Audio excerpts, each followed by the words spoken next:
Ito na nga, magsimula na po tayo. Pahinga muna daw, sabi ng friendship ko.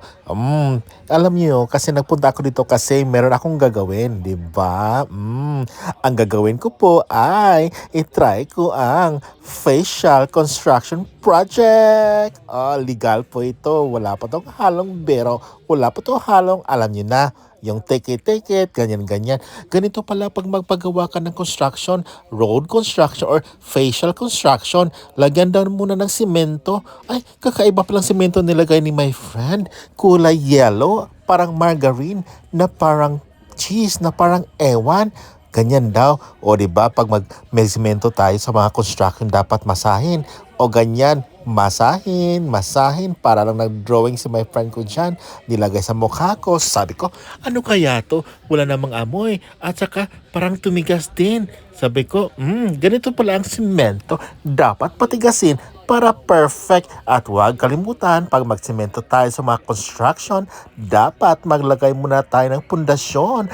Gaya ng kabilya. O di ba yung dalawa dyan nagdidiskurso. Sabi niya, dapat ganyan, lagyan na ng kabilya at iba pa, kabilya at iba pa. O stainless.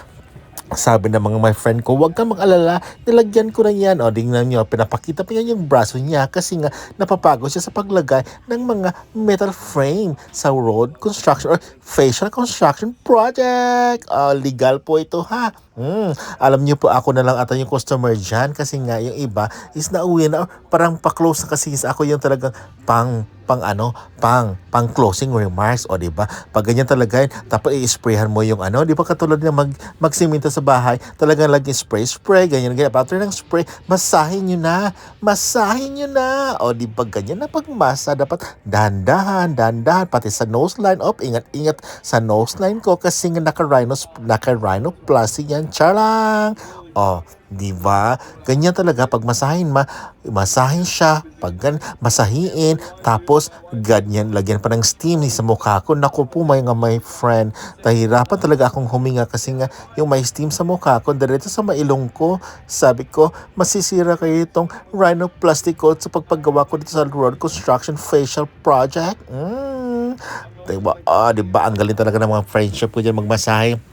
Sabi ko, ganito dapat sa dapat ayusin nila yung pag may mga gagawing project sa, alam nyo na, dapat kompleto yung bagay or yung mga instrument, ano ba, yung mga gamit sa pag dapat walang kulang para walang trahedyang darating or mangyayari kasi nga pag ulan pa lang, wasak na agad. O, di ba kaya dito, dapat masahiin ng maayos at lagyan at gumamit ng mga pulidong gamit. Ganyan talaga. Sabi ko naman, alam nyo, tanggal talaga ang mga perfect kong tinatago ko mga skin dyan. This skin pala. At yan, after nun, gumamit na naman sa my friend ng ganyang mahiwagang, basta, sabi ko talaga, hayaan ko na lang siya dyan.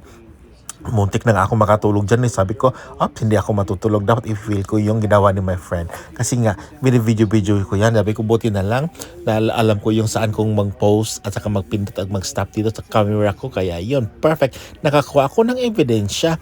Sa after nun, sabi ko naman, i-try ko din ito pag siguro mga 2 buwan, 3 buwan, try nga natin ito. Magpaano tayo sa road construction project.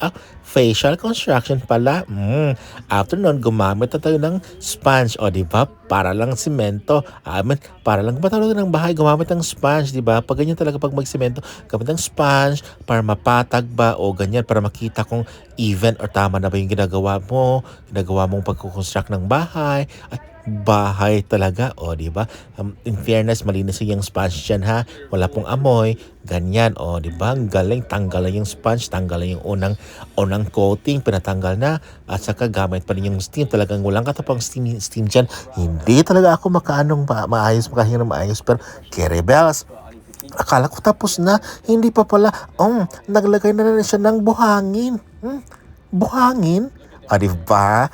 Yan yung scrub. Buhangin, parang buhangin siya para mas lalong matanggal yung mga perfect na tinatago na mga balat-balat na dry skin. Diba? Oh, ayusin mo my friend talaga yung rhinoplasty ko kasi baka masira. Pero ingat na ingat din naman kasi siya. Alam niyo, kaibigan ko kasi yan siya. At saka yung shop nila kasi malapit lang sa bahay na tinitiran ko. Kaya yon sabi niya, try natin yung special daw. Sabi ko, sige, try mo gawin yung facial construction project dito sa mukha kong ewan. Ayun. O, di ba? At saka, sa totoo lang, umabot kami niya ng siguro parang 30 minutes.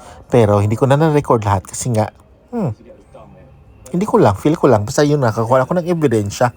O, di ba? Si my friend kasi, alam kasi niya na nagbi-video ako, kaya tumitingin din yun siya. O, di ba? Tingnan mo. O, di ba? Nagpapakyut din yun siya kasi alam niya, naka-video ako. Sabi naman niya, no problem, mag-video ka lang dyan. No problem. O, ako, no problem, my friend. Talagang no problem talaga. Ganyan talaga yun. O, gumamit talaga ng simento. Or, not simento, buhangin pala. Balas ba buhangin? O, diba? Para mas lalong matanggal yung mga dead skin kasi makatulong kasi yung steam na yan para malambot yung balat natin. O, diba? Sa mga gusto magpa-facial construction project dyan, i-try nyo na. Talagang magustuhan nyo. Kasi legal na legal talaga to. Wala tong paghalong bero. O, diba? O, ganon kaingat-ingat yung my friend ko dyan sa paggawa ng facial construction project ko at saka yung pagpipindot-pindot niya sa nose line ko kasi ang rhinoplasty baka masira. Mahal pa naman. Syalan, huwag kang maniwala sa rhinoplasty na dyan. Wala lang, sana magkaroon ako. So yun na nga, tapos na yung paglagay ng mga buhangin, o yung scrub, o kaya, punasan na naman natin para another set of judging. Kaya alam niyo, palagi talaga pag nagpapagupit kasi ko sa kanya dito, palagi niyang sinasabi sa akin na magpaano daw ako, magpa-facial construction project. Sabi ko, no, pag-isipan ko muna, ganun kasi ayaw ko talaga, kasi yun nga, natry ko itong ganito dati. Basta, maganda naman siya kasi nga refreshing talaga sa mukha. After nun, talaga na naman siya yung pang last ata yung coating na yan. Di ba? May third coating, fourth coating, last na yan. Taka tinawag na yung kaibigan niya, yung kahira dyan. Sabi niya, punta ka nga dito, spray na nga ito yung facial project ko. Kaya ganun kasi hindi na siya makahawak. O yun. Kasi wala naman siyang ginagawa doon si my friend doon sa gilid. Naglalaro lang siya ng ewan. Ano ba yung nalaro niya doon? Parang parang basta yun. Kaya yun, tinawag na siya. Ayun. Kasi nga, para may matulong. O, di ba? Tingnan nyo kung gaano ka ingat-ingat si my friend sa pagmasahe o sa pag-skwala-skwala, sa pagpala-pala sa mukha ko. Kasi ito nga ang road or facial construction project.